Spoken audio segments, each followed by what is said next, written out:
TV. Iya. Banyak tele. Yang sekolah betul? Enggak, di video. Hah? Di video. Di sekolah turun juga sama. Iya. Sama di orang. Enggak. Abang. Lain orang. Saya Wah. Hah? Wah. Saya yang sudah turun. Ada orang yang kata. Iya. Iya. Ya, tidak sempat kan. Terus ada. Iya, panjang Pak Kawan.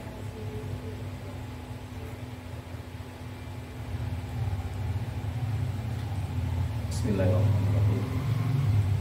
Assalamualaikum warahmatullahi wabarakatuh. Waalaikumsalam.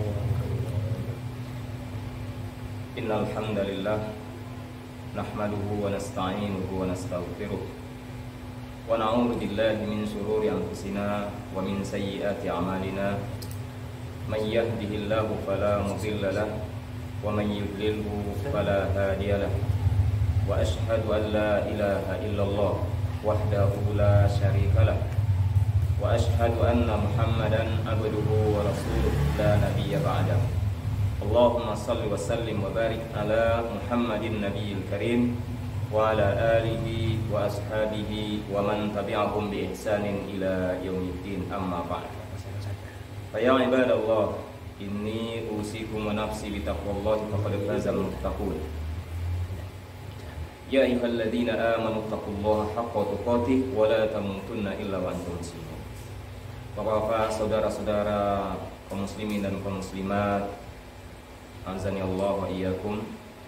Kita bersyukur kehadirat Allah Subhanahu wa taala atas nikmat rezeki, kemudian hidayah, taufik, nikmat iman, kemudian salawat dan salam kita mohon pula kepada Allah, semoga disampaikan kepada Rasul kita, Nabi kita Muhammad sallallahu alaihi wasallam. Kembali Allah Subhanahu wa taala mengizinkan kita berkumpul di masjid kita ini dalam rangka melanjutkan kajian kita tentang tazkiyatun nafs, pembersihan jiwa, pensucian jiwa. Dan rujukan utama kita adalah kitab Madarijus Salikin. Pada pertemuan yang lalu kita sudah bahas tentang kandungan surat Al-Fatihah tentang nubuwah atau berita kenabian, kerasulan Nabi Muhammad sallallahu alaihi wasallam. Kemudian pada pertemuan kali ini kita akan lanjutkan masih tentang kandungan surah Al-Fatihah, tentang istimalul Fatihah ala syifa'ain, syifa'il qulub wa syifa'il abdan. Kandungan Al-Fatihah sebagai penyembuh bagi hati dan penyembuh bagi badan.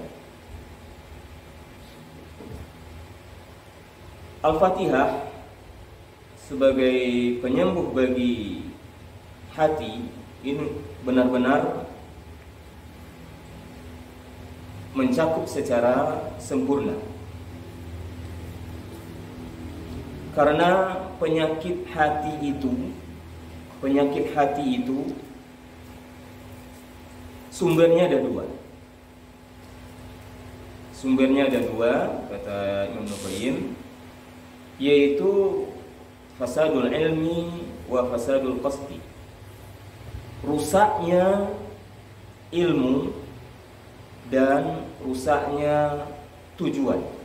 Inilah sumber dari penyakit hati. Dan dari dua hal ini, rusaknya ilmu, kemudian rusaknya tujuan, muncullah dua penyakit yang lebih berbahaya lagi. Penyakit yang membunuh. Apa itu? Yaitu ad-dhalal, kesesatan, dan al-ghadab atau kemarahan. Dolal atau kesesatan ini disebabkan karena fasadul ilmi, rusaknya ilmu. Sementara ghadab atau kemarahan ini muncul disebabkan oleh rusaknya tujuan.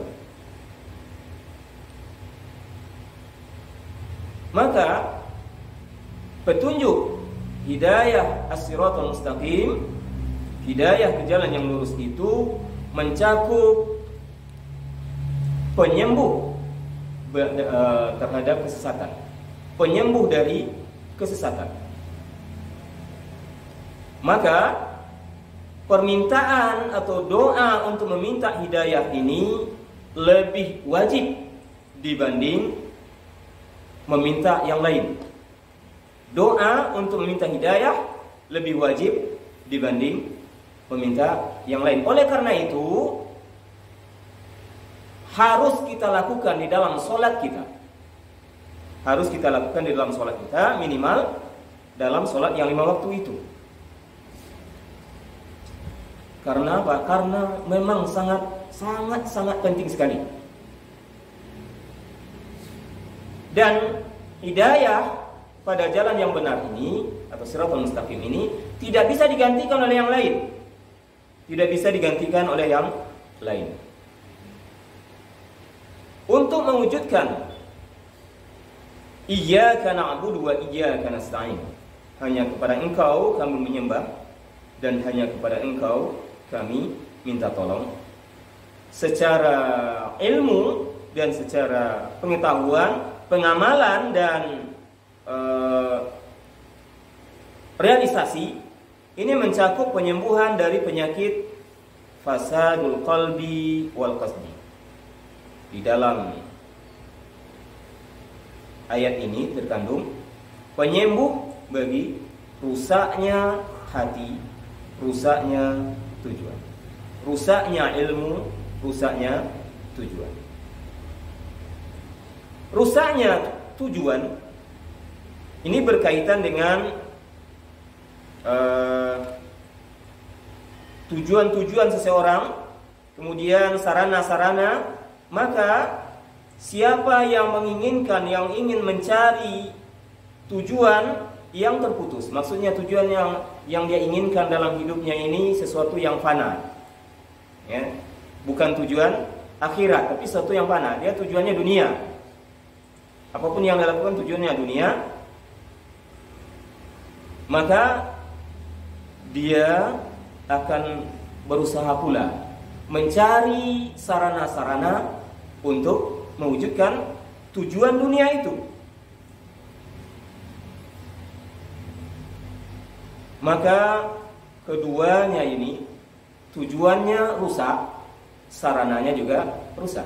Nah, kita lihat dalam kehidupan sehari-hari, orang yang orientasi hidupnya adalah dunia, maka lihat saja dalam kehidupannya, dia tidak akan peduli terhadap aturan-aturan syariat untuk mewujudkan tujuan itu. Halal haram tidak akan peduli.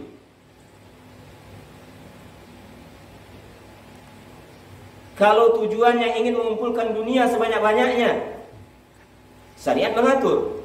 Ada yang halal, ada yang haram. Nah, akan tetapi orang yang memang tujuannya dunia itu, dia tidak akan peduli itu. Contohnya masalah riba. Cobalah sampaikan riba kepada orang yang orientasinya dunia, maka mereka akan bantah. Ini riba. Nah, kata si Anu tidak riba.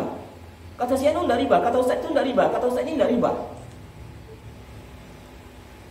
Lalu kita sampaikan, ini ayat, ini hadis. Kalau seperti ini sampai mana agama apa?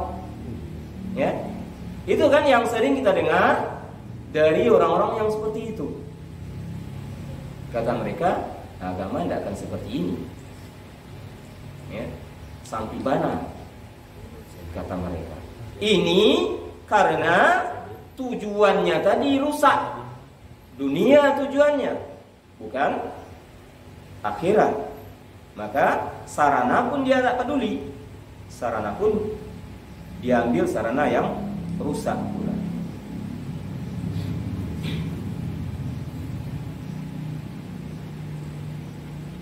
Ini yang terjadi pada orang-orang musyrik, ya, orang-orang musyrik.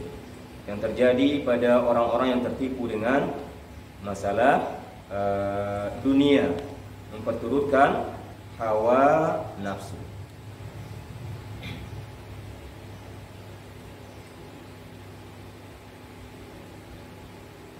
Sementara ada pula orang yang tujuannya memang tujuannya benar, ya, tujuannya lurus kepada Allah Subhanahu wa taala, akan tetapi mereka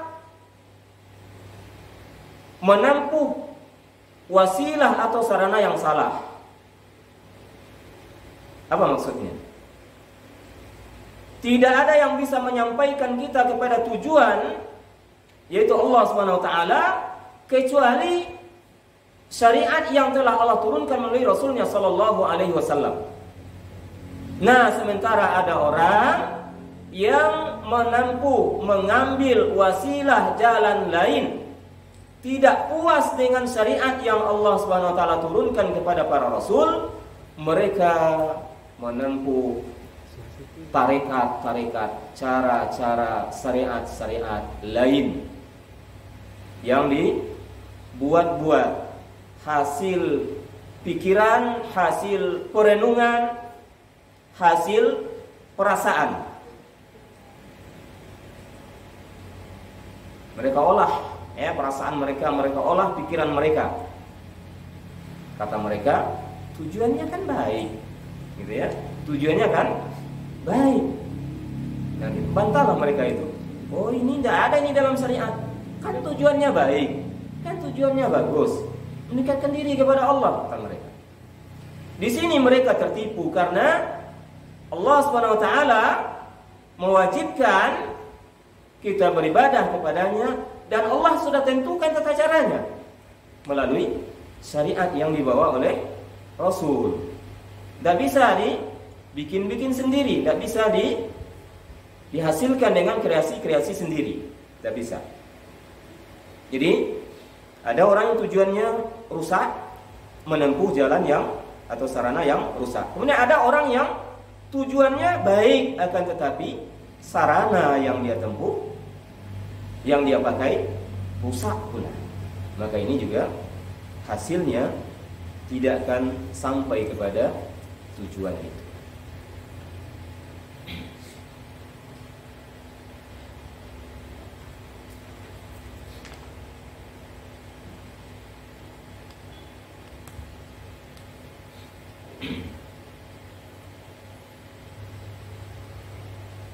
Imam Ibnu Qayyim mengatakan, wal maksud, tujuan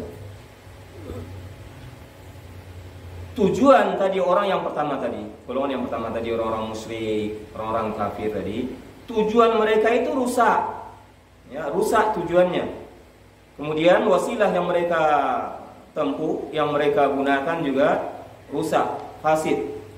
Maka dengan itu batallah, ya, batallah tujuan-tujuan yang mereka cari, tujuan-tujuan yang mereka kehendaki. Maka hasilnya adalah kerugian yang nyata dari tujuan yang rusak tadi, dari sarana yang rusak tadi. Hasilnya adalah kerugian yang nyata. Sia-sia apa yang mereka lakukan, sia-sia apa yang mereka amalkan. Di dalam Al-Quran, dalam surat Al-Furqan, Allah SWT mengatakan, وَقَدِمْنَا إِلَى مَا عَمِلُوا مِنْ أَمَلٍ فَجَعَلْنَاهُ هَبَاءً مَنْثُورًا. Kami hadapi amal-amal yang mereka lakukan itu, yang mereka perbuat dahulu itu, فَجَعَلْنَاهُ هَبَاءً مَنْثُورًا. Lalu kami jadikan amalan mereka itu haba'an mansura, bagai debu-debu yang terbakar. Tidak ada artinya, tidak membuahkan sesuatu yang bisa menyelamatkan mereka. Karena apa? Karena tadi tujuan mereka rusak, kemudian wasilah mereka juga rusak.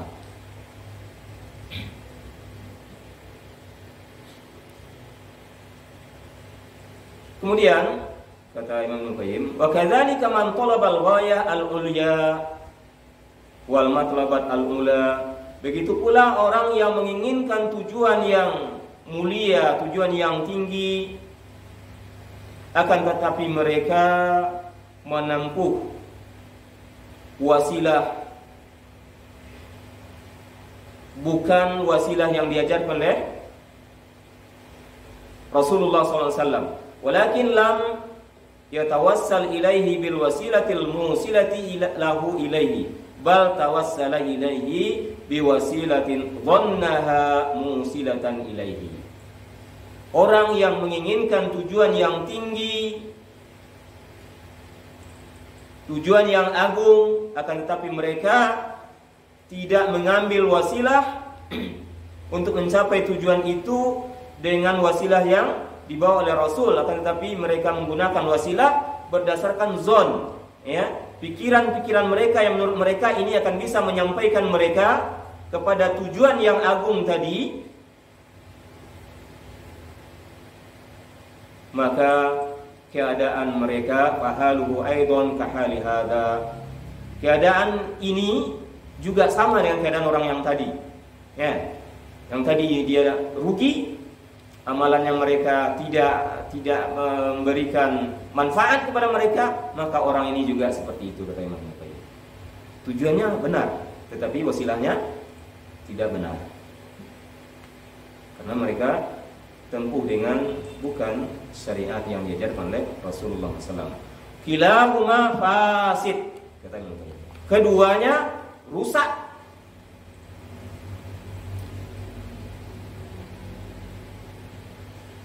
Dan tidak ada obat, kata Imam Al-Qayyim, min hadzal marad illa bidawa, dan tidak ada kesembuhan terhadap penyakit ini illa bidawa, kecuali dengan obat. Iyyaka na'budu wa iyyaka nasta'in. Inilah obatnya. Hanya kepada Engkau kami beribadah, menyembah, dan hanya kepada Engkau kami minta tolong.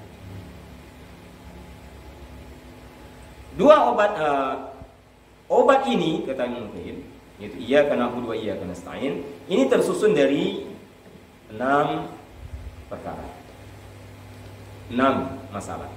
Yang pertama, ubudiyatullah la ghair, yaitu hanya beribadah kepada Allah Subhanahu wa taala, tidak kepada selainnya. Beribadah hanya kepada Allah Subhanahu wa taala, tidak kepada selainnya. Kemudian yang kedua, bi amrihi wa syar'ihi, sesuai dengan perintah Allah, kemudian syariatnya.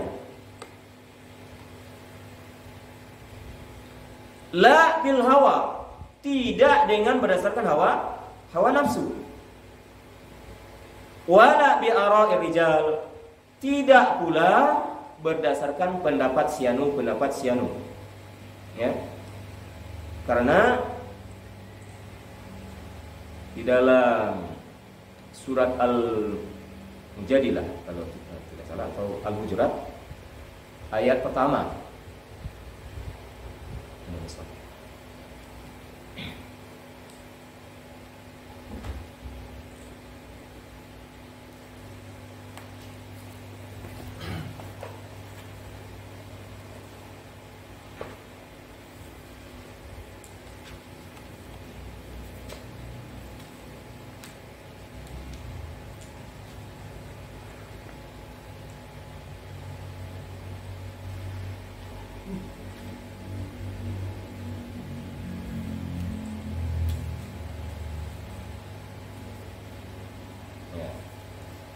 surah Al-Hujurat ayat pertama.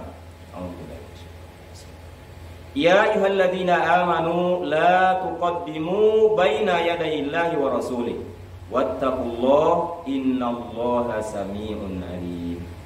Wahai orang-orang yang beriman, jangan kalian mendahulukan atau mendahului Allah dan Rasul, dan bertakwalah kalian kepada Allah, sungguhnya Allah Maha mendengar lagi Maha mengetahui. Artinya apa?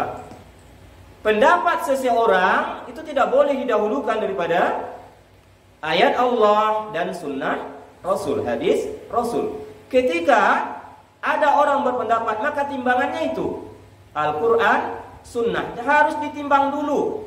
Kata Imam Ibnu Katsir, Al-Imam Ibnu Katsir dalam tafsir beliau, harus ditimbang dengan orang ini, dengan Rasulullah SAW dulu. Pendapat orang yang berpendapat tadi. Kalau sesuai, kata beliau, diterima. Ya, diterima pendapatnya. Akan tetapi kalau tidak sesuai, kalau bertentangan, ditolak pendapat orang tadi, siapapun dia. Siapapun dia, kalau bertentangan dengan sunnah Rasulullah SAW, maka ditolak. Ya, ditolak, tidak diterima. Walaupun apapun jabatannya, apapun titelnya, profesor, doktor dia, tapi ketika dia berpendapat bertentangan dengan sunnah, maka pendapatnya batal, tidak boleh diterima.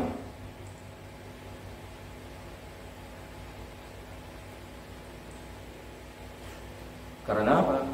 Allah melarang kita, ya, tidak boleh mendahulukan pendapat seseorang dibanding sunnah Rasulullah SAW, dibanding Al-Quran dan sunnah. Disinilah kebanyakan kaum muslimin saat ini menyimpang. Nah, menyimpangnya karena fanatik kepada seseorang, sehingga apapun, mungkin dia fanatik karena gelarnya orang itu, oh, dia ini alumni ini, dia ini sekian tahun kuliah di sini. Lalu ketika dari orang itu muncul pendapat-pendapat, lalu dia katakan, oh pasti benar, ya, pasti benar. Nah, tidak ditimbang terlebih dahulu dengan as-sunnah, tidak ditimbang terlebih dahulu dengan ajaran yang dibawa oleh Rasulullah SAW. Kemudian ketika kita sampaikan kepada mereka, kita hujah mereka, oh ini bertentangan dengan Al-Quran dan Sunnah. Lalu mereka menjawab, apa jawabnya? Oh ini kan pendapat si anu, ini profesor ini yang menyampaikan ini. Ya, kata profesor itu, kalau profesor kan ilmunya sudah tinggi itu katanya. Ya, dah jelas bertentangan dengan Al-Quran dan Sunnah, kan, tetapi mereka singkirkan Al-Quran dan Sunnah, lalu mereka membebek, mengekor kepada profesor tadi. Banyak sekali contohnya seperti itu, ya. Dalam banyak pertemuan-pertemuan itu kita sering dengar olok-olokan terhadap orang yang mengamalkan sunnah. Di antaranya apa? Dalam berpakaian, memakai pakaian, salah satu sunnahnya bagi laki-laki tidak boleh memakai celana itu atau sarung dalam sunnah melebihi mata kaki. Nah, orang-orang yang tadi lebih mendahulukan akal, lebih mendahulukan pendapat seseorang, kata doktor itu, dulu katanya alam di sana itu penuh pasir, debu, kata mereka, sehingga Rasul tidak membolehkan memakai pakaian itu melebihi mata kaki, nanti takut kotor, katanya. Logika, ya, akal mereka. Sementara tidak ada dalam hadis itu Rasul menyatakan karena kotornya, tapi karena apa? Karena menyalahi syariat. Kan Rasul menyampaikan itu syariat, ya, syariat yang disampaikan oleh Rasul itu. Dan kalau ditentang berarti kesombongan. Dicari helah yang lain, kesombongan. Kata mereka, maka beralasan, kalau tidak ada kesombongan kan boleh. Apa dalilnya? Waktu itu katanya Abu Bakar radhiyallahu anhu, itu dikatakan oleh Rasulullah SAW, kamu tidak sombong. Nah, kata mereka kalau tidak sombong kan boleh. Nah, mereka mungkin lupa atau tidak jelimet melihat hadis itu. Abu Bakar tidak sengaja melebihkan celananya atau sarungnya di bawah mata kaki, tidak sengaja. Cuma karena kalau saya tidak selalu jaga, dia akan turun. Itu kata Abu Bakar. Ya, dia akan turun, tidak kecuali kalau selalu dijaga. Ya, berarti tidak sengaja. Lalu mereka berdalil dengan ini. Sementara mereka sengaja melabuhkan, sengaja menurunkan, sengaja memanjangkan. Lalu mereka berdalil dengan Abu Bakar. Beda sekali, jauh sekali bedanya. Abu Bakar tidak sengaja. Kalau dia tahu, diangkat. Ya. Kemudian kalau dia lengah, turun. Kalau mereka kan tidak sengaja. Alasannya agar saya tidak sombong. Dalam sebuah hadis, melabuhkan atau menurunkan itu saja suatu kesombongan. Ya, membiarkan celana atau sarungnya di bawah mata kaki itu saja, itu adalah suatu kesombongan. Di mana sombongnya? Karena Nabi mengatakan sebaik-baik pakaian bagi laki-laki adalah pertengahan betis. Kalau kamu masih enggan setengah betis, turunkan satu jengkal. Ya, turunkan satu jengkal. Itu yang diizinkan oleh Rasul. Kemudian apa yang di bawah mata kaki? Fafinnar, kata Rasul. Nah, di bawah neraka, di neraka lagi. Nah, lalu mereka katakan, kalau begitu kamu memastikan orang masuk neraka. Nah, di sini salah lagi pemahamannya. Ya, ketika disampaikan kepada mereka ayat-ayat ancaman terhadap suatu kemaksiatan, lalu mereka katakan itu vonis bahwa orang ini masuk neraka. Salah. Ya, ketika disampaikan ayat-ayat yang menjelaskan hukuman dari suatu maksiat adalah diancam dengan neraka, bukan berarti kita menyampaikan mengatakan orang itu pasti masuk neraka, enggak. Tapi kita sampaikan kalau perbuatan seperti ini terancam masuk neraka. Sementara orang yang melakukan saat itu bisa jadi nanti dia sebelum dia meninggal dia bertobat, atau nanti Allah SWT karena amalannya yang lain Allah ampuni dia. Kan begitu? Dan masuk neraka dia. Tapi perbuatannya itu diancam oleh Allah SWT disiksa dalam neraka. Nah, ini kalau kita sampaikan, oh, seorang semua masuk surga. Kamu yang punya surga itu. Sementara yang lain masuk neraka semua. Jadi itu tidak berdasarkan persangkaan, kemudian tidak berdasarkan pendapat seseorang, ya. Wala bi ara'ir rijal, tidak berdasarkan pemikiran mereka.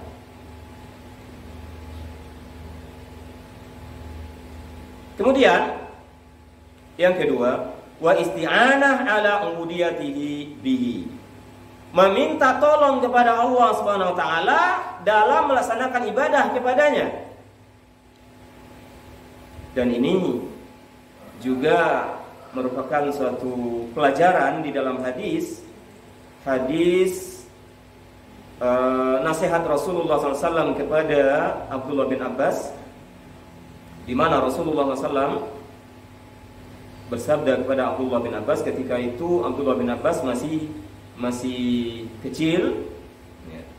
Kata Rasulullah SAW, ya gulam, inni u'allimuka kalimatin.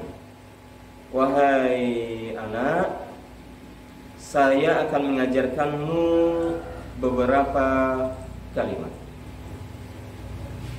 Ihfazillah yahfazka. Jagalah olehmu Allah, maka Allah akan menjagamu. Ihfazillah tajid tujahka. Jagalah olehmu Allah, maka engkau akan dapati Allah di hadapanmu. Wa idza sa'alta fas'alillah wa idza ista'anta fasta'in billah. Kalau engkau meminta, mintalah kepada Allah. Dan kalau engkau minta tolonglah kepada Allah. Nah, di sini artinya apa? Kita sebagai hamba yang lemah, kita akui kelemahan kita, dan kita tidak akan bisa mewujudkan kewajiban kita kepada Allah Subhanahu wa taala, yaitu peribadahan, tanpa adanya pertolongan dari Allah Subhanahu wa ta'ala. Maka Rasulullah SAW mengajarkan kepada sahabat yaitu Mu'adz, apa kata Rasul? Jangan pernah engkau tinggalkan pada setiap akhir sholatmu, artinya sebelum salam, untuk berdoa. Apa doanya? Allahumma a'inni ala dzikrika wa syukrika wa husni ibadati. Ya Allah, tolonglah aku untuk senantiasa ingat kepadamu, untuk senantiasa bersyukur kepadamu, dan untuk senantiasa beribadah kepadamu dengan baik, atau baik dalam melakukan ibadah kepadamu. Jadi tanpa pertolongan Allah Subhanahu wa ta'ala, kita tidak bisa melakukan ibadah kepada Allah Subhanahu wa ta'ala itu dengan baik. Tidak bisa beribadah dengan baik tanpa pertolongan dari Allah Subhanahu wa ta'ala.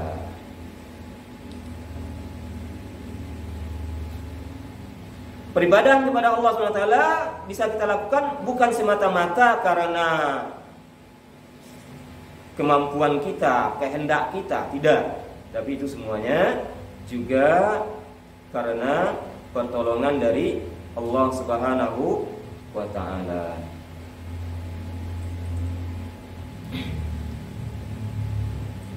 Jadi di sini pelajaran ini dari ayat ini, iyyaka na'budu wa iyyaka nasta'in. Kita beribadah hanya kepada Engkau. Hanya kepada Engkau kami beribadah, kami menyembah, wa iyyaka nasta'in, dan hanya kepada Engkau kami minta tolong.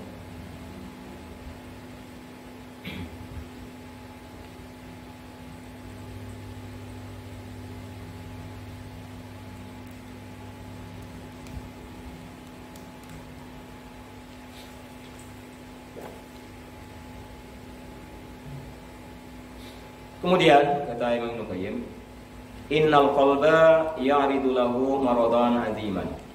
Hati itu masuk kepadanya dua penyakit yang sangat berbahaya,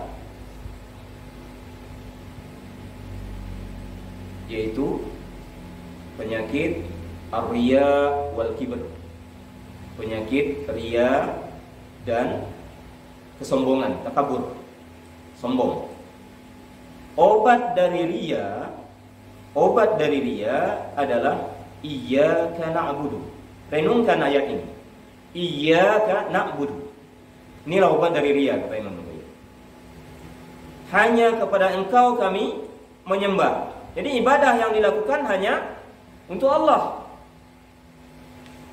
Nah, kalau orang riya ibadahnya untuk Allah juga, kemudian untuk dilihat oleh manusia, kan gitu. Nah, renungkanlah ayat ini. Iyyaka na'budu. Hanya kepada Engkau kami menyembah. Sementara obat dari sifat kibir, takabur adalah renungkan ayat ini. Wa iyyaka nasta'in.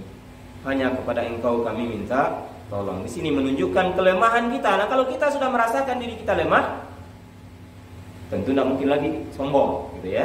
Orang yang sombong kan karena dia merasa dirinya sempurna. Orang yang merasa dirinya serba di atas, serba mampu, serba paling, gitu ya. Sehingga dia sombong, meremehkan yang lain. Ketika seseorang disembuhkan dengan dari riya, dari penyakit riya, dengan iyyaka na'budu, dengan dia memahami, merenungi ayat iyyaka na'budu, hanya kepada Engkau kami menyembah, dan disembuhkan dari penyakit kibir atau kesombongan dengan iyyaka nasta'in, dengan merenungi maksud dan makna dari iyyaka nasta'in, dan seseorang akan disembuhkan dari kesesatan, dari dhalal wal jahal dan kebodohan, dengan ayat berikutnya. Ihdinas siratal mustaqim. Ihdinas siratal mustaqim. Ini akan menyelamatkan, menyembuhkan seseorang dari kesesatan.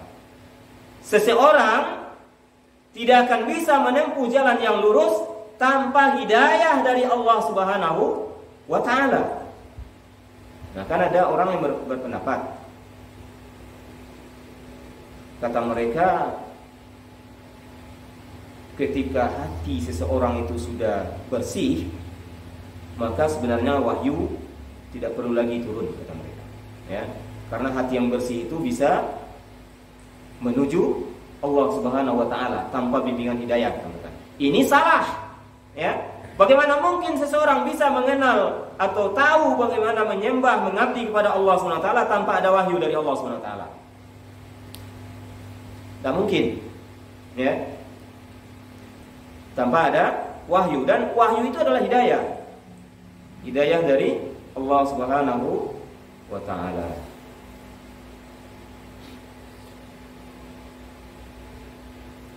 Ihdinas siratal mustaqim.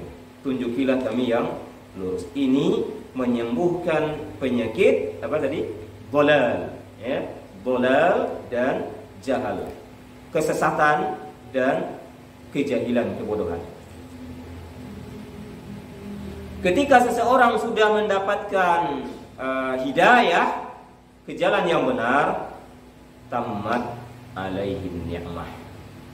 Dia selamat dari kesesatan, selamat dari kebodohan, maka tammat alaihi ni'mah. Sempurna atasnya nikmat. Sempurna atasnya nikmat. Kata Imam Bukhari. Orang yang sudah sempurna atasnya nikmat tadi, ghairil maghdub, berarti dia sudah mendapatkan nikmat ghairil maghdubi alaihim. Dia tidak sama lagi dengan orang yang dimarahi. Siapa? Orang yang dimarahi? Orang Yahudi. Ya, kenapa dimarahi? Karena mereka tidak mau mengikuti petunjuk. Ya, tidak mau mengikuti petunjuk.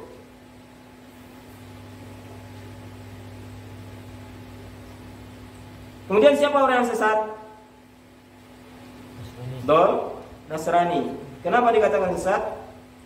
Mereka beribadah kepada Allah SWT tanpa petunjuk, tanpa petunjuk wahyu.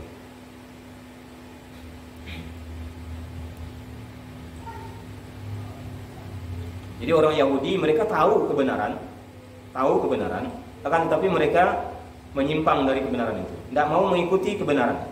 Sementara orang yang orang yang sesat, mereka memang tidak tahu yang benar, jalan yang benar itu mereka tidak tahu. Ya, jahil mereka. Itu sebabnya mereka sesat.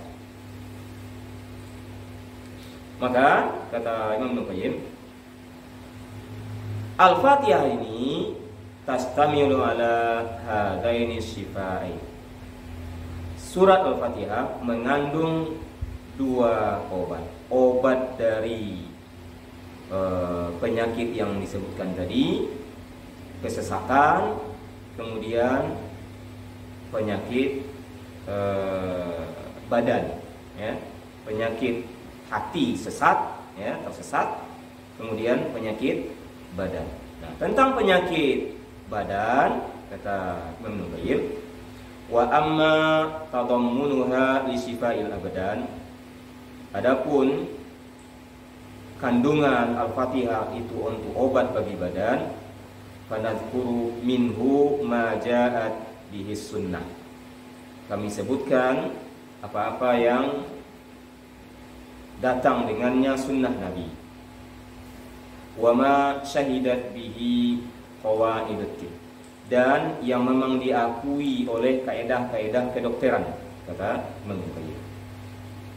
Wa dallat alaihi at-tajribah, dan juga berdasarkan pengalaman.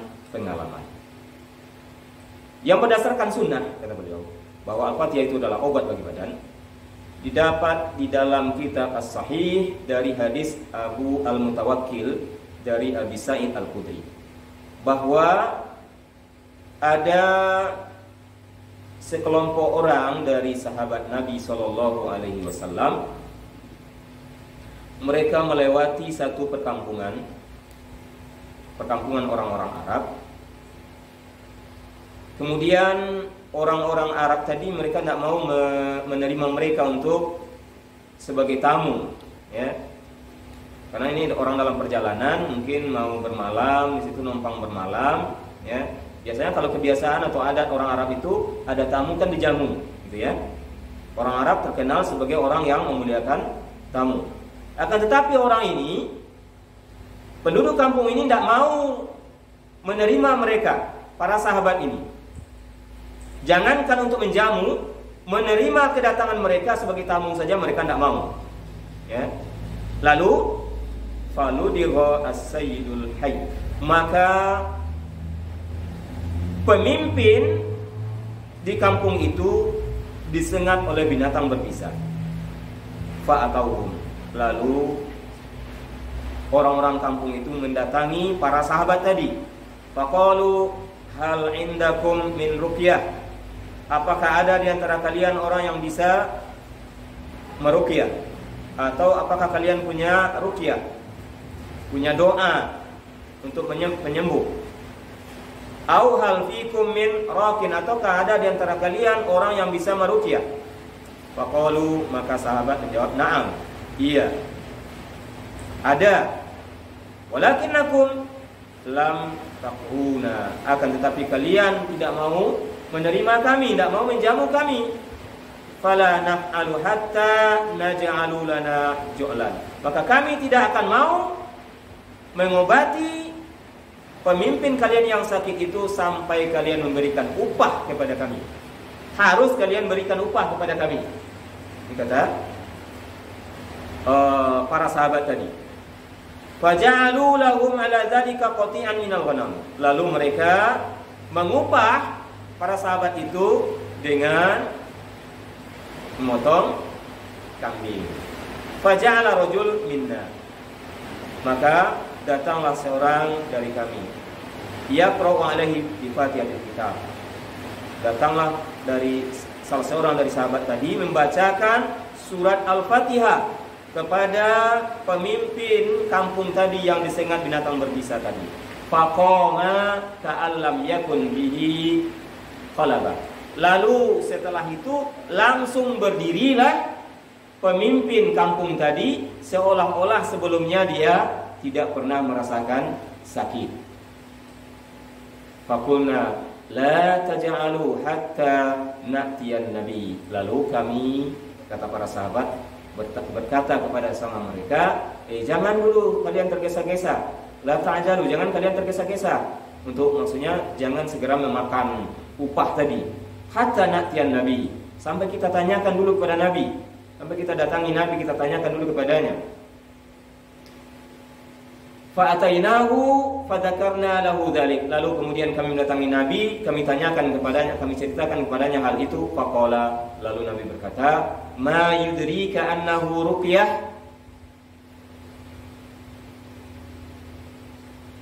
Dari mana kalian tahu bahwa itu Al-Fatihah itu adalah ruqyah? Lalu kata nabi, kulu wadribu li ma'akum bisahmi.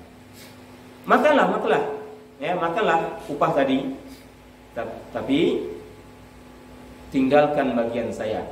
Jadi Nabi pun ingin menikmati upah ruqyah yang tadi dilakukan oleh sahabat kepada pemimpin kampung yang disengat binatang berbisa tadi.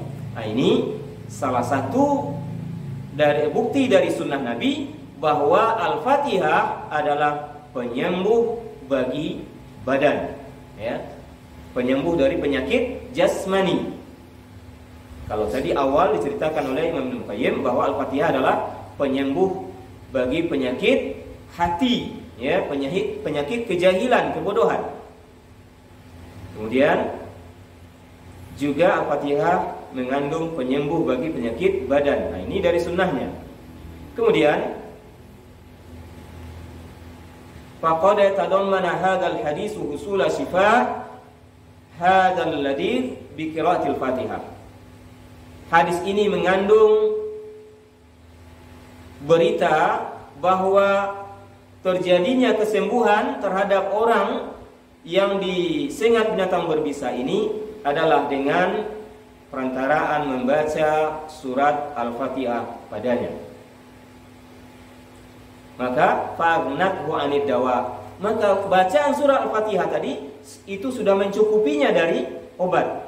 Tidak ada obat yang lainnya, cuma hanya dibacakan surat Al-Fatihah saja, lalu dia sembuh tanpa obat. Nah, kemudian kata Imam Qayyim, hadza ma'a qaunil mahalli ghairu qabil. Ini terjadi atau orang yang diruqyah itu orang yang tidak mau menerima sahabat tadi, ya. Orang yang tidak mau menerima sahabat, berarti mereka penduduk kampung itu belum Islam. Ya, orang kafir, masih kafir. Mereka belum Islam. Demikian pengaruh ruqyah atas mereka.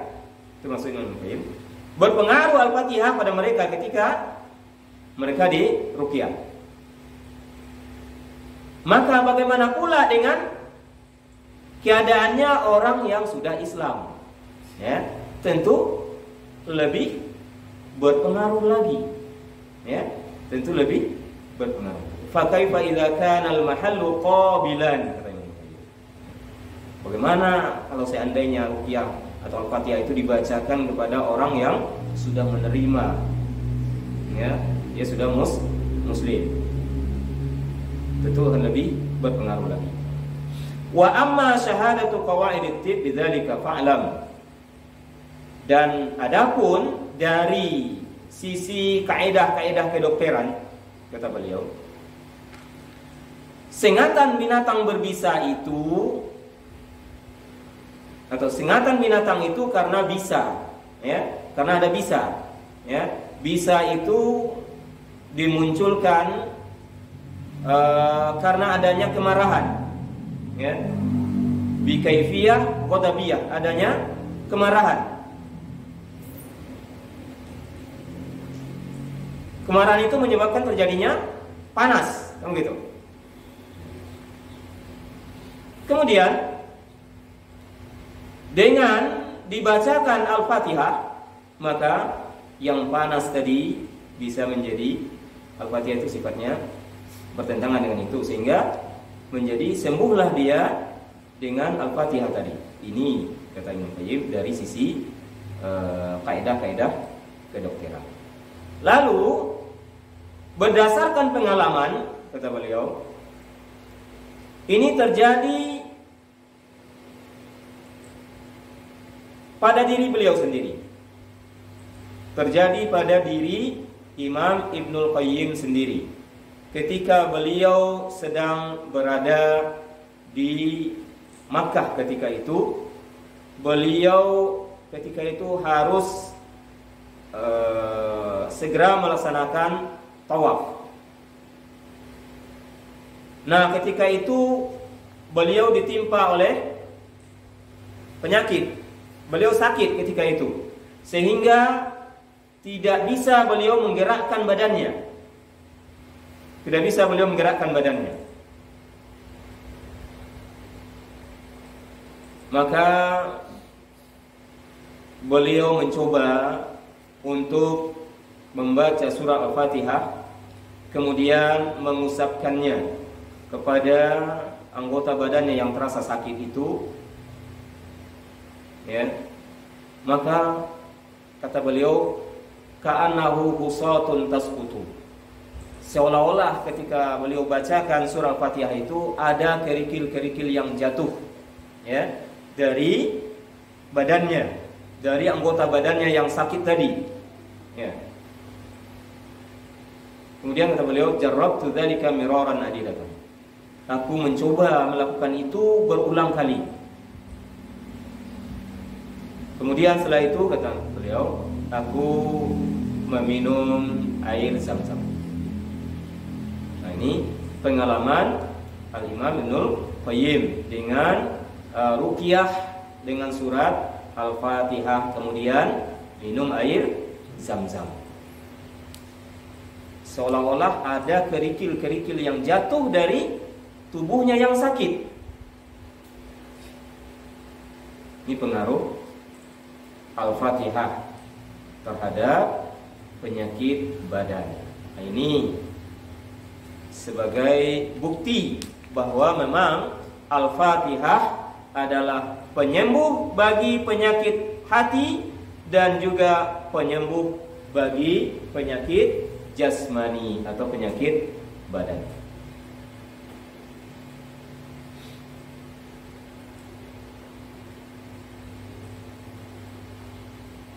Kemudian beliau lanjutkan, kemudian berpindah pada pembahasan yang berikutnya.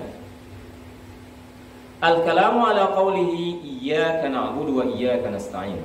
Perkataan pembicaraan atas firman Allah, iyyaka na'budu wa iyyaka nasta'in. Hanya kepada Engkau kami menyembah dan hanya kepada Engkau kami minta tolong. Ini rahasia penciptaan, rahasia perintah, kitab-kitab dan syariat-syariat, rahasia pahala dan siksa. Semuanya kembali atau berakhir pada dua kalimat ini.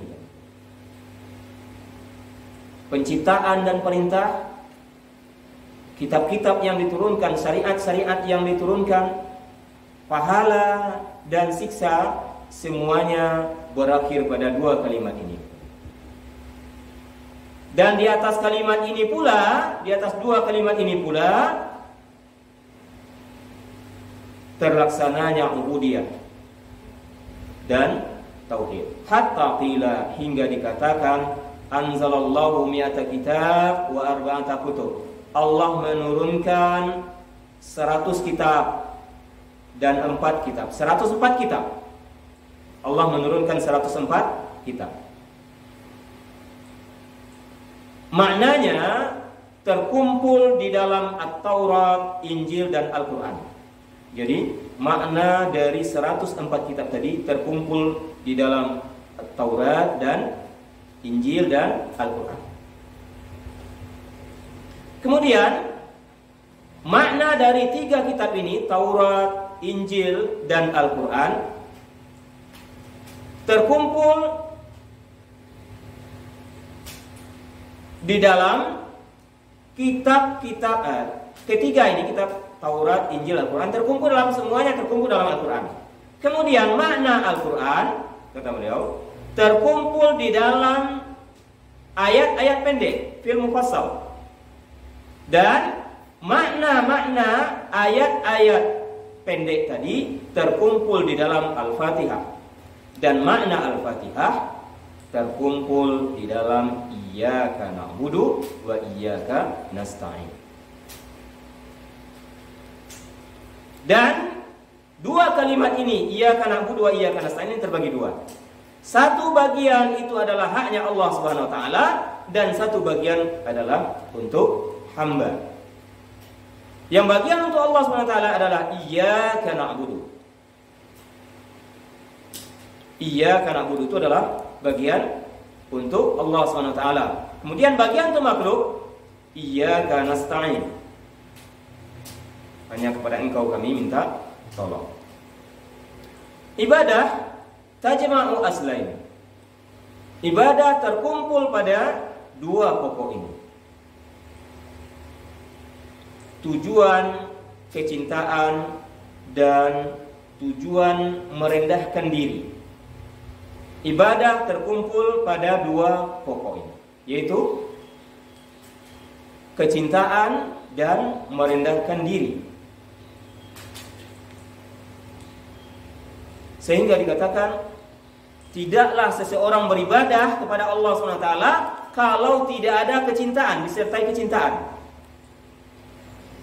Atau tidaklah dikatakan beribadah kepada Allah SWT kalau tidak disertai dengan ketundukan. Jadi harus terpenuhi keduanya ini, cinta dan tunduk, merendahkan diri.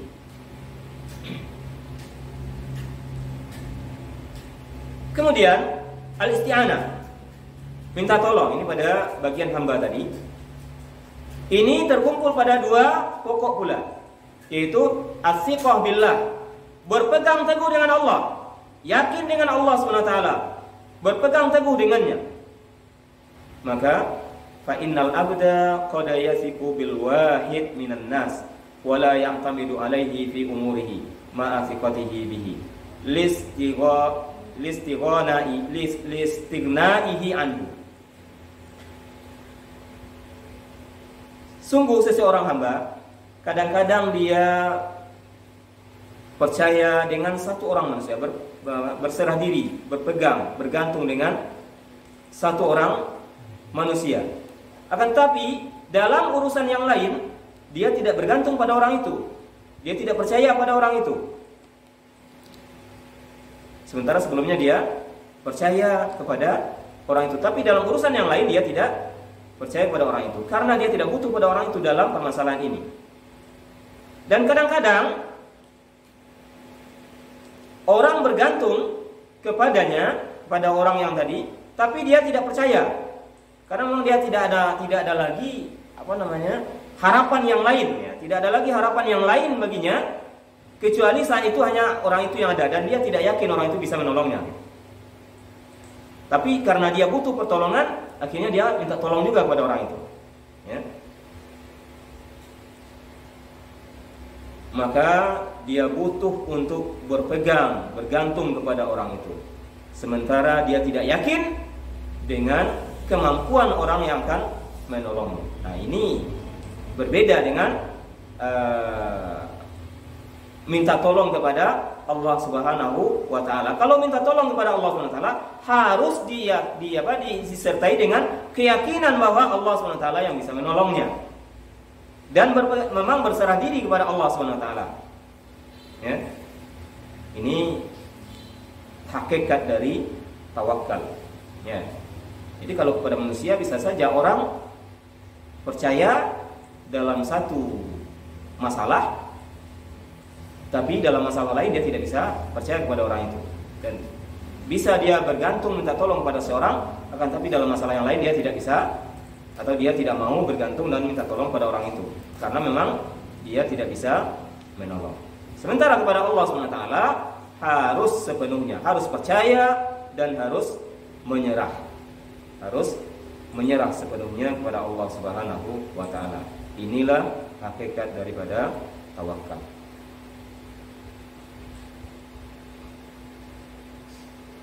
Kemudian di dalam ayat ini, iyyaka na'budu wa iyyaka nasta'in, Allah Subhanahu wa taala mendahulukan penyebutan ibadah, ya, yaitu iyyaka na'budu dibanding penyebutan minta tolong. Ini menunjukkan bahwa ibadah itu adalah tujuan. Ibadah adalah ghayah, ibadah adalah tujuan. Sementara minta tolong adalah wasilah. Kan tadi dikatakan kita tidak bisa beribadah dengan sempurna kepada Allah SWT kecuali kalau dengan pertolongan Allah Subhanahu wa taala. Maka isti'anah adalah wasilah. Sementara peribadahan kepada Allah SWT itu adalah tujuan. Dan ibadah itu merupakan tujuan dari penciptaan manusia. Tujuan dari penciptaan manusia. Sementara isti'anah adalah wasilah agar manusia itu bisa mewujudkan tujuannya tadi. Isti'anah adalah wasilah agar manusia bisa mewujudkan tujuannya tadi, yaitu penghambaan diri sepenuhnya kepada Allah Subhanahu wa taala.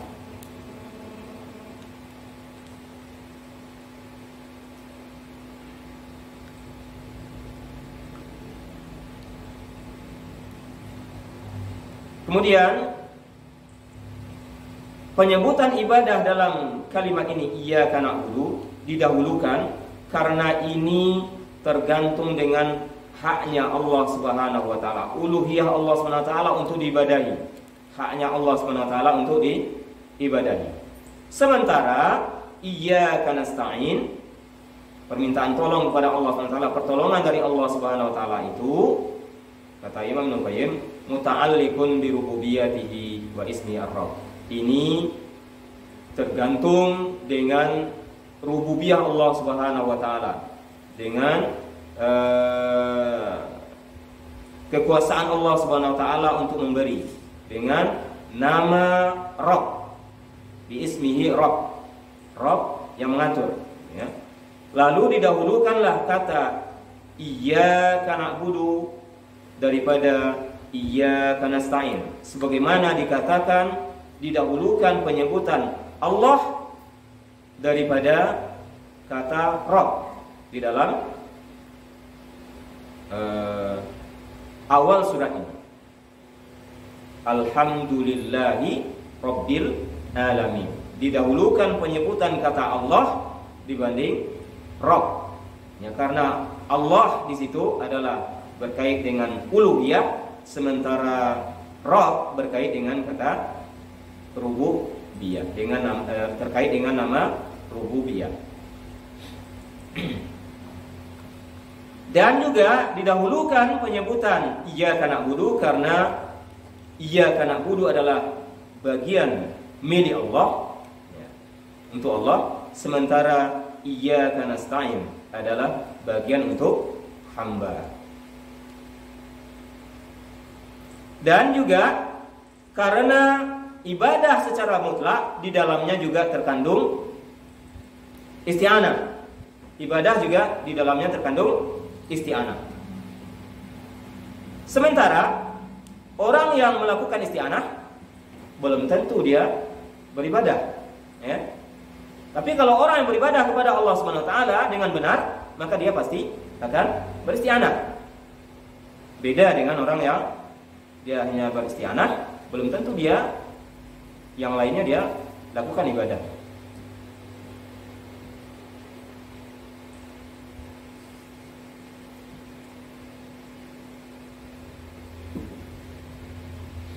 Ini bisa kita lihat, ya.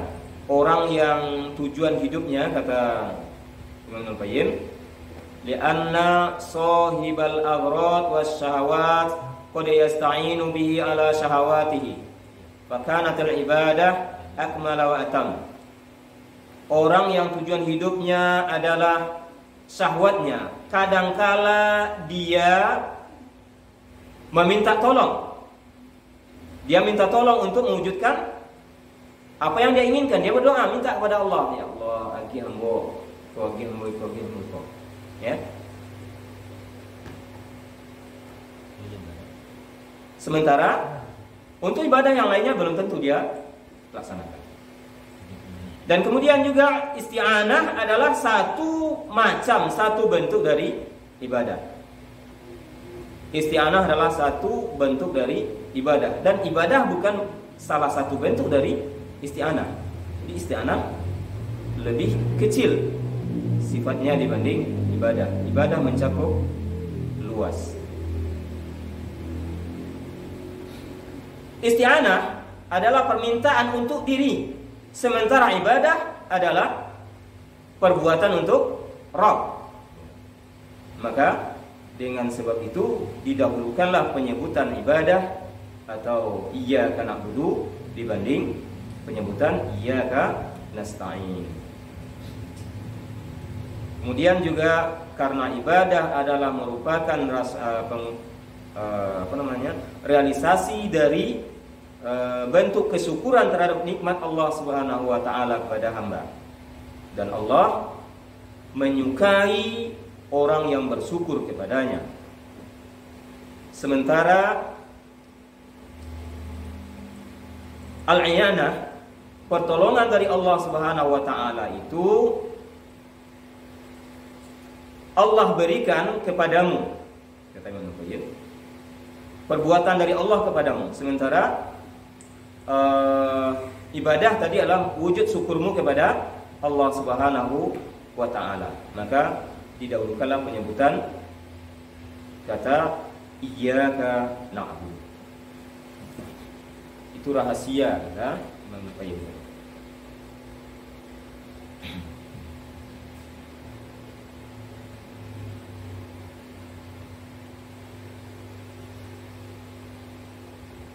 Kemudian rahasia mendahulukan al-ma'bud yang diibadahi dibanding wal musta'an, dibanding orang yang minta tolong, yang ditolong. Ini adalah adab, kata Ibnu Qayyim.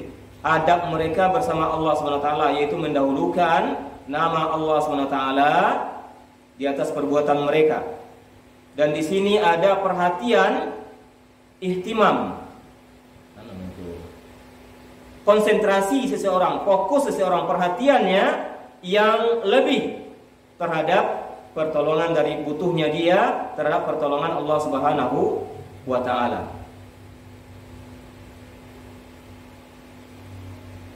Kemudian kata Ibnu Qayyim, wa ta'ammal qaulahu ta'ala, perhatikan pula firman Allah Subhanahu wa taala, wa iyaya farhabun.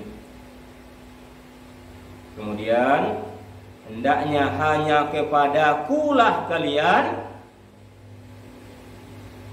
kembali, kalian berharap. Lagi-lagi Allah Subhanahu wa taala mendahulukan dirinya, ya, iyaya pada tadi iyyaka, wa iyaya fattaqun, dan hanya kepadakulah kalian hendaknya bertakwa. Lagi-lagi Allah Subhanahu wa taala mendahulukan dirinya.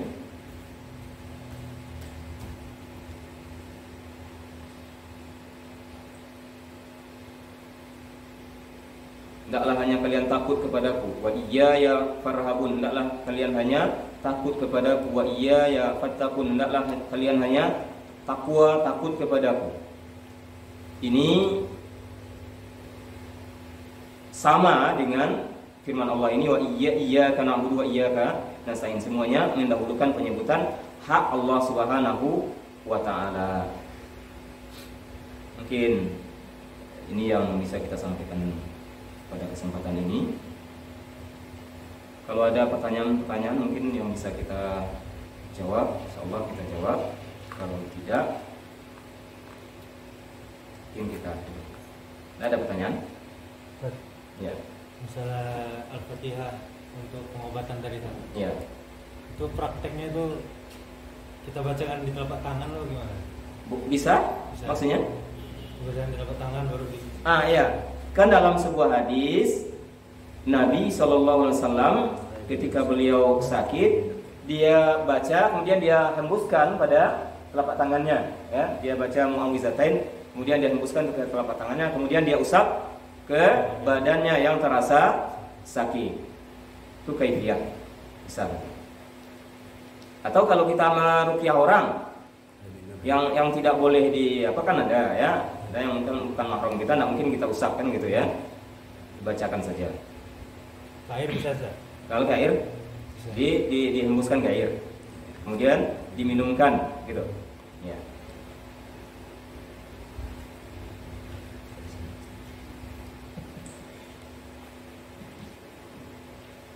Mungkin ada yang lain? Tidak ada? Jadi kesimpulannya itu tadi, pembahasan pertama tadi, Al-Fatihah merupakan obat penyembuh bagi penyakit hati. Dan juga dari apa tadi? Dari kesesatan, ya, dari kesesatan, dari ilmu yang rusak tadi, ya. Dari pemahaman yang rusak, kemudian dari tujuan yang rusak. Kemudian Al-Fatihah adalah obat bagi badan kalau kita baca dan niatkan untuk obat. Kalau kita, Ya. kita lihat kan banyak orang-orang yang istilahnya mengamalkan perbuatan bid'ah lah gitu. Dia sering juga sholat. Ya. Apakah Al-Fatihah yang dia baca dalam sholat itu tidak diterima Allah sehingga dia masih berbuat itu kan? Kan dia di dalam Al-Fatihah itu kan dia berdoa ihdinas siratal mustaqim, itu maksudnya. Iya. Lalu kenapa kok Masih selalu dia itu kan? iya? Apakah tidak diterima oleh Allah Subhanahu wa taala Iya. doanya? Wallahu alam, ya. Karena orang yang berbuat bid'ah itu dia tidak sadar bahwa perbuatannya itu salah, kan gitu. dia merasa dirinya tidak melakukan kesalahan, malah dia merasa melakukan suatu ibadah ketika dia lakukan itu. Ya, maka di sini tadi dikatakan oleh Imam Ibnu Qayyim, ada orang yang tujuannya benar, tetapi wasilah yang dia tempuh salah. Maka ini juga hasilnya, kata Imam Ibnu Qayyim, adalah penyesalan. Ya, sia-sia penyesalan. Nah, itulah tadi mungkin karena dia sering dengan acara-acara atau ibadah-ibadah yang bid'ah itu, maka tidak ada manfaat untuknya. Ya, wallahu a'lam. Kalau kan semuanya tergantung kepada Allah Subhanahu wa taala. Kalau Allah nanti memasukkan hidayah ke dalam hatinya, maka dia akan tinggalkan itu. Ya, sebagaimana kita dulu sebelum mengenal sunnah kan seperti itu. Ya, sunnah adon yang menyampaikan sunnah pada ya, wak kan ikut larut dalam tradisi orang-orang di sekitar kita. Ya, namun setelah kita mengenal sunnah, Allah berikan hidayah, maka wak bisa mengikut. Kalau lah tahu dan disampaikan, kalau Allah tidak masukkan taufik, hidayah taufik, ya tidak juga berubah. Sebagaimana orang-orang yang sudah disampaikan kepada mereka, namun tidak ada manfaat bagi mereka. Malah yang muncul penentangan yang semakin keras, yang semakin kuat, kan gitu. Jadi semuanya kembali kepada yang tadi, menunjukkan kelemahan kita di hadapan Allah SWT, butuhnya kita pertolongan dari Allah Subhanahu wa ta'ala. Kalau Allah tidak memberikan hidayah kepada kita, maka apa bedanya kita dengan mereka? Habis kita akhiri, subhanakallahumma wa bihamdika asyhadu an la ilaha illa anta astaghfiruka wa atubu ilaik. Wassalamualaikum warahmatullahi wabarakatuh.